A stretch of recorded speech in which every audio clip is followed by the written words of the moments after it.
Nakakaapekto ba sa status ng permanent residency ang pagbabiyahe palabas ng Amerika? Hindi po ito nakakaapekto. So, depende po kung gaano po kayo katagal na nawala sa Amerika. Unless kung ang pagta-travel ay lumagpas na sa 1 taon. Mas mahigpit na ang immigration rules pagdating sa mga green card holders. So, mag-ingat kung kayo ay babiyahe. Titignan po ang inyong track record kung bakit kayo biyahe ng biyahe at titignan din lalong-lalo na po ang length of stay outside of the US. So mag-ingat po kayo kung marami po kayong visit outside of the US. Para sa mga green card holder, tandaan po ninyo na merong executive order na in-issue si President Donald Trump at ito ay ang Protecting the American People Against Invasion. Dito po sa executive order na ito ay in-expand niya po ang deportation grounds for green card holders.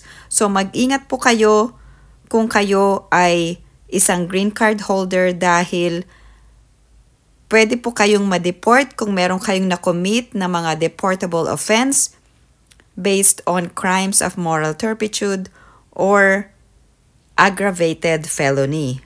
Pwede bang magbiyahe ang isang green card holder palabas ng Amerika? Pwede pong magbiyahe ang isang green card holder. Anong document ang kailangan para makapagbiyahe? Kailangan lamang po ay inyong foreign passport or passport na kayo ay isang citizen. Halimbawa, less than 6 months ang pagstay nyo outside of USA, pwede pa rin matawag na abandonment lalong-lalo na kung wala kayong intensyon na gawing permanent home ang USA. So, tignan po ninyo ang mga criteria na ito para hindi po matawag na abandonment kung kayo ay bumiyahe outside of USA. So, ang general rule po ay kung kayo ay nawala sa USA at kayo ay bumiyahe at nagstay ng more than 1 year, pwede pong matawag na abandonment. So, may mga criteria po ito. Ano ang mga criteria ng abandonment kung ang travel ay less than 1 year? First, if you maintain US family ties and community ties. Pangalawa, kung nag-maintain ka ng US employment. Pangatlo, kung ikaw ay nag-file ng US income tax return as a resident. Pang-apat, kung nag-establish ka ba ng intention na bumalik sa Amerika as your permanent home. Also, kung nag-maintain ka ng US mailing address or nag-maintain ka ng US bank accounts or nagkaroon ka ng valid US driver's license or nag-maintain ka ng valid license or nag-own ka ng property or meron kang maintain na business at iba pang mga evidence. So, depende po sa inyong situation at gaano katagal kayo nag-travel palabas ng Amerika. Tanong ay kailan kayo babalik? Lagi po ninyong tatandaan na huwag nyo pong i-abandon ang USA or America as your permanent place or permanent residence. Ganito po ang mangyayari. Kung kayo ay lumabas ng USA at kayo ay tumagal ng halimbawa mga 1 taon, meron pong tinatawag na abandonment or pag-abandona sa inyong permanent residency sa Amerika. Ingat po kung kayo ay babiyahe palabas ng Amerika dahil titignan po ang inyong intention sa pagbabiyahe.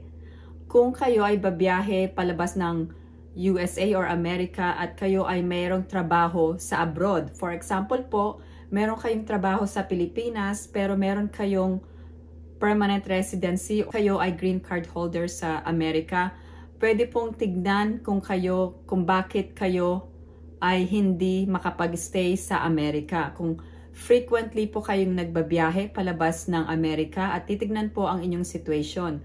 Kailangan po, wag nyo pong i-abandon ang inyong permanent residency. Ano-ano po ba ang mga factors para makita ang inyong intensyon na kayo ay hindi nag-abandon ng inyong permanent residency sa Amerika? Unang-una, titignan ang inyong family or social ties. So, titignan kung meron po kayong pamilya sa Amerika, asawa, mga anak, or kung meron kayong trabaho or kung kayo ay nag-aaral. Hindi po tinatawag na abandonment kung kayo ay nagstay outside of the USA ng less than 1 year. Kung meron po kayong trabaho sa USA at meron po kayong pamilya, yun pong tinatawag na family or social ties. Ang iba pong mga factors para makita na hindi kayo nag-abandon ng inyong permanent residency sa Amerika ay kung kayo ay nag-file ng US tax return every year. Kung kayo po ay nagpa-file ng US tax return, ibig sabihin hindi po kayo nag-abandon ng inyong permanent residency. At kung kayo po ay merong intensyon na bumalik sa Amerika para manirahan dito or magstay dito permanently, hindi po tinatawag na abandonment kung kayo po ay nag-travel frequently palabas ng Amerika. Ngayon, halimbawa, mag-i-stay palabas ng Amerika ng mahigit sa 1 taon, kailangan po meron po kayong re-entry permit. Ito pong re-entry permit ay bibigyan kayo ng privilege na makabalik ng Amerika kahit na kayo ay nagstay outside ng USA for more than 1 year. So, ibig sabihin, kailangan makakuha muna kayo ng re-entry permit. Meron pong form ang re-entry permit at dapat meron po kayo nito bago po kayo bumiyahe. Ang Form I-131 ay ang Application for Travel Document. So, i-check nyo lang po ito sa USCIS website. Punta po kayo sa Form Details, sa Forms and Document Downloads. At ang form ay fillable po ito. Ibig sabihin, pwede nyo pong i-fill out ito online.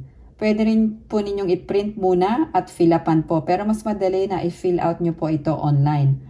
And then, once na ma-provide nyo po ang lahat ng information, ay pwede nyo na po itong i-submit. At meron pong application fee ang re-entry permit. So, $630 po ang amount na inyong babayaran bago po kayo bumiyahe.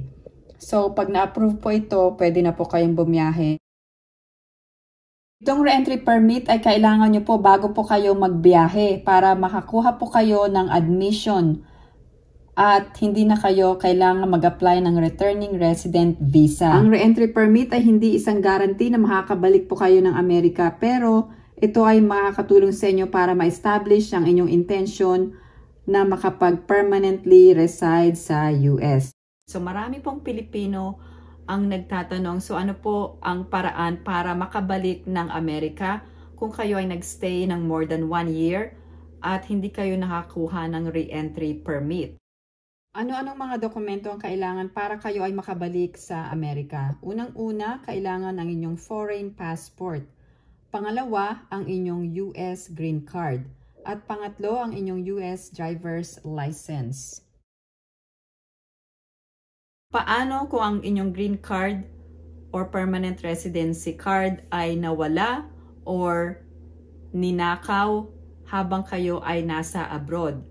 Hindi po kayo mape-penalize kung kayo po ay nawala ng green card. Pwede po kayong sumakay ng eroplano pabalik ng Amerika kahit na nawala ang inyong green card. So, meron pong mga requirements. Salamat po sa pagsubaybay sa aking YouTube channel at kung meron po kayong mga katanungan, i-post lang po ang inyong mga comments.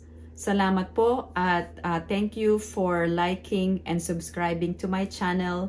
I hope everyone is staying safe and have a great day. Kung kayo ay green card holder at plano nyo pong mag-apply ng US naturalization or maging US citizen, tandaan nyo po na kung kayo ay bumiyahe palabas ng USA, yung period na kayo ay nakabiyahe ay hindi po tinatawag na continuous residence sa Amerika. So, kailangan po tuloy-tuloy ang inyong residence sa Amerika para kayo ay makonsider